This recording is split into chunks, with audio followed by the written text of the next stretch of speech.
Assalamualaikum warahmatullahi wabarakatuh. Perkenalkan, nama saya Rahmat Dirgantoro dengan NIM 210306044 dari Prodi Peternakan Fakultas Pertanian dan Universitas Sumatera Utara. Kali ini saya akan menjelaskan tentang praktikum biokimia, yaitu adalah metabolisme air. Dan kali ini saya dibina oleh Ibu dosen Tati Widianasari SPTMP.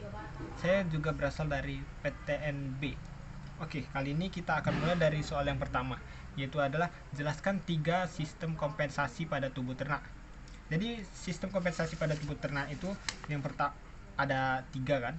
Yang pertama itu ada sistem dapat darah, kemudian yang kedua ada sistem respirasi, dan yang ketiga itu adalah sistem ekskresi pada ginjal. Kita mulai dari sistem dapat darah. Kita bisa lihat di sini ada skema sistem dapat darah. Jadi pada sistem dapat darah ini biasa juga disebut dengan larutan penyangga.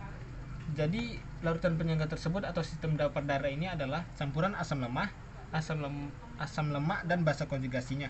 Jadi tugas sistem dapat darah ini atau fungsi sistem dapat darah ini yaitu adalah mengatur pH darah hingga sesuai dengan normal. Dikarenakan sistem dapat darah ini mengandung asam bikarbonat dan garam bikarbonat yang untuk mengontrol pH darah menjadi normal. Jadi pH darah normal itu adalah 7,4. Kemudian menurut perbandingan dari dapar asam bikarbonat dan garam bikarbonatnya yaitu adalah 20:1.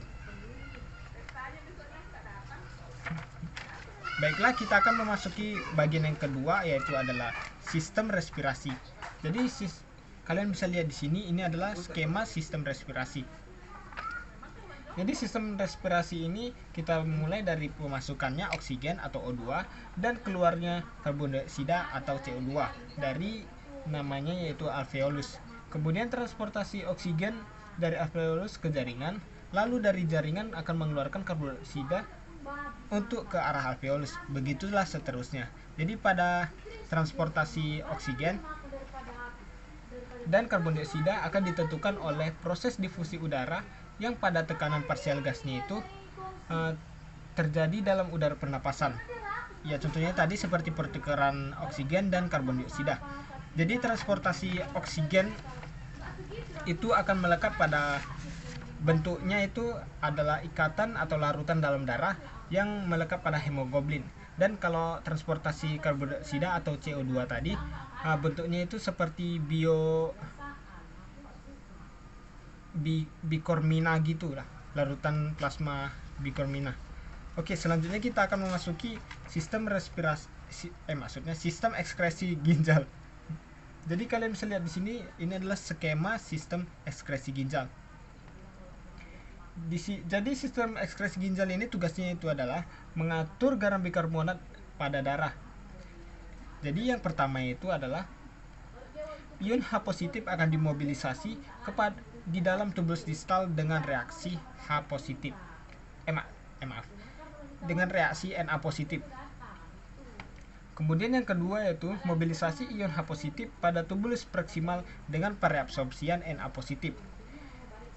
Lalu yang ketiga, dari yang proses kedua ini, yang pereabsorpsian Na positif tadi akan menghasilkan amonia NH4 positif dan terjadi pada tubulus distal menggantikan Na positif yang terjadi pada proses kedua tadi.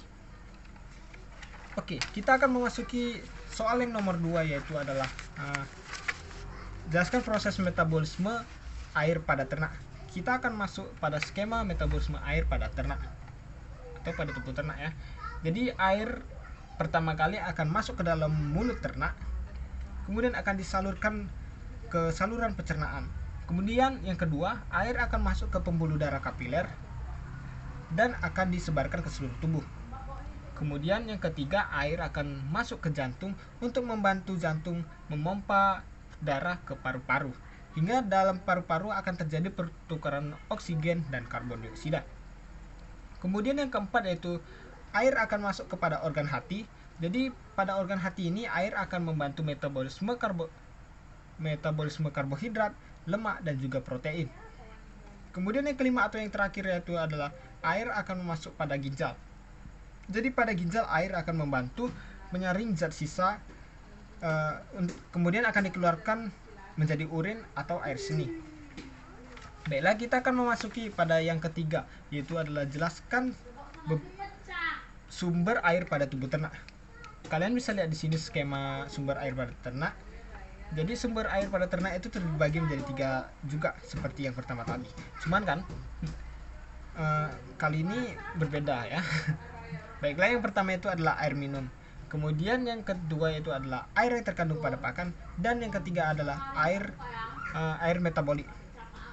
Baiklah, jadi air minum ini itu merupakan air bersih yang berada pada suhu lingkungan dan terhindar dari bahan-bahan yang berbahaya bagi kesehatan ternak.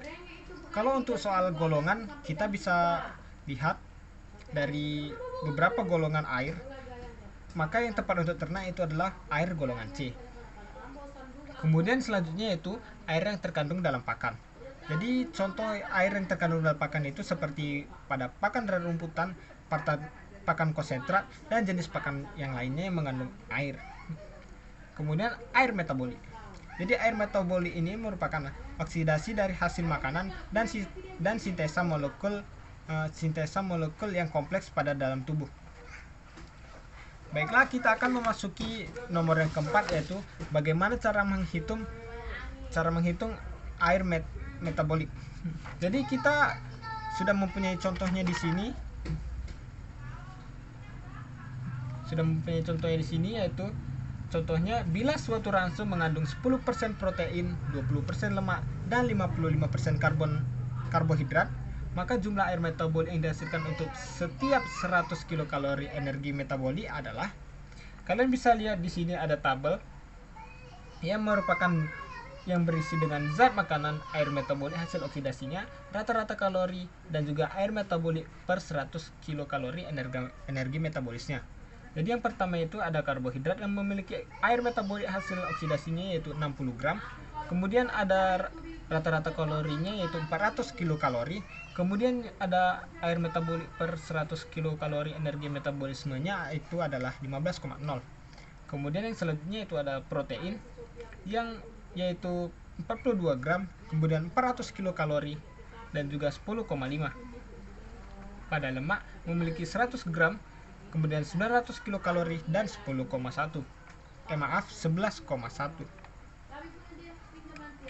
Jadi air metabolik dari 100 gram ransum adalah, kita bisa lihat di sini pada 10 gram protein akan dikalikan 4, yaitu hasilnya sama dengan 40 kilokalori.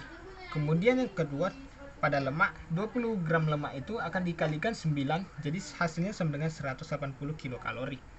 Kemudian yang selanjutnya 55 gram karbohidrat akan dihasilkan yaitu 220 kalori. Jadi kemudian semua itu akan kita jumlahkan dan hasilnya itu adalah 440 kilokalori. Kemudian selanjutnya setelah kita menentukan air metabolik dari ransum tersebut, kita akan masuki bagian yang selanjutnya, yaitu pada protein. Jadi 40 kilokalori yang dihasilkan tadi akan menghasilkan 40, kemudian dikalikan dengan 0,15 kilokalori, jadi hasilnya sama dengan 4,2 gram air metabolik. Kemudian selanjutnya ada lemak 180 kilokalori yang menghasilkan 180 dikalikan 0,111 kilokalori, yang hasilnya itu adalah 19,98 gram air metabolik. Kemudian ketiga yaitu adalah karbohidrat. Pada karbohidrat 220 kilokalori akan menghasilkan 220 dikalikan dengan 0,150 kilokalori, jadi hasilnya itu adalah 33 gram air metabolik. Kemudian semua itu kita jumlahkan juga sama seperti sebelumnya, yang akan menghasilkan 57 gram air metabolik. Jadi apabila energi ransum 1 kilokalori, maka air metabolik yang dihasilkan adalah 57 gram. Jadi bila energi dalam ransum 100 kilokalori, energi metabolik yang akan dihasilkan adalah, yang pertama pada protein 40 dikalikan 10,5, jadi hasilnya adalah 420. Kemudian pada lemak 180 dikalikan 11,1, yaitu hasilnya 1998. Kemudian yang terakhir pada karbohidrat 220 kita kalikan dengan 15, jadi hasilnya itu adalah 3.300. Kemudian jika kita totalkan akan menghasilkan 5.718 gram air metabolik. Kemudian 5.718 gram air metabolik tadi akan kita bagi dengan jumlah air metabolik dari 100 gram ransum yang pada di atas tadi, yang sebelumnya pada tahap awal tadi. Oke. Jadi 5.718 air metabolik tadi akan kita bagi 440 gram air metabolik ransum tersebut. Jadi dalam 100 kilokalori energi metabolik atau 13 gram air akan dihasilkan jadi 12,9 dari hasil pembagian tadi. Kemudian air metabolik untuk setiap 100 kilokalori energi metabolis adalah 12,9 tadi. Jadi bila manusia mengkonsumsi terhadap bahan makanan atau ternak mengkonsumsi bahan makanan sekitar 2.500 kilokalori, maka air metabolik yang diperoleh adalah 2.500 kita kalikan dengan 0,129. Jadi hasilnya sama dengan 322,5. Kemudian kita akan masuk pada nomor terakhir atau pada nomor kelima, yaitu faktor yang mempengaruhi ekskresi dan kebutuhan air pada ternak. Kalian bisa lihat skemanya di sini. Jadi untuk faktor yang mempengaruhi ekskresi dan kebutuhan air pada ternak itu terbagi 4 atau ada 4. Yang pertama, hilangnya air lewat kulit atau keringat. Kemudian yang kedua, hilangnya air melalui ginjal sebagai air seni atau urin. Kemudian yang ketiga, hilangnya air melalui pernapasan. Kemudian yang keempat adalah hilangnya air melalui saluran pencernaan. Baik, kita akan membahas satu persatu tentang ini semua. Kita mulai dari hilangnya air lewat kulit atau bisa disebut juga dengan keringat. Jadi kenapa ternak mengeluarkan air dari kulit atau dengan sebutan keringat tadi? Jadi fungsinya itu tadi untuk menurunkan suhu tubuh ternak ke ruangannya karena ruangannya sangat panas, atau mengontrol suhu tubuh ternak tersebut. Dan hal ini akan terjadi dikarenakan banyaknya aktivitas ternak dan juga suhu ruangan pada lingkungan ternak tersebut. Kemudian yang kedua itu adalah hilangnya air melalui ginjal sebagai air seni atau urin. Jadi hilangnya melalui urin ini dikarenakan itu sebagian besar dikarenakan karena pakannya. Jadi pada pakannya itu mengandung protein dan mineral yang tinggi. Jadi apabila mineral natriumnya itu tinggi, akan menyebabkan otak odamennya atau estriumnya, atau biasa disebut juga bertumpuknya atau banyaknya air dalam rongga tubuh. Jadi harus dikeluarkan melalui urin begitu. Kemudian hasil metabolisme proteinnya yaitu adalah urea. Jadi urea ini kan bersifat beracun. Jadi harus dibantu dengan meluruhkan racunnya itu menggunakan air.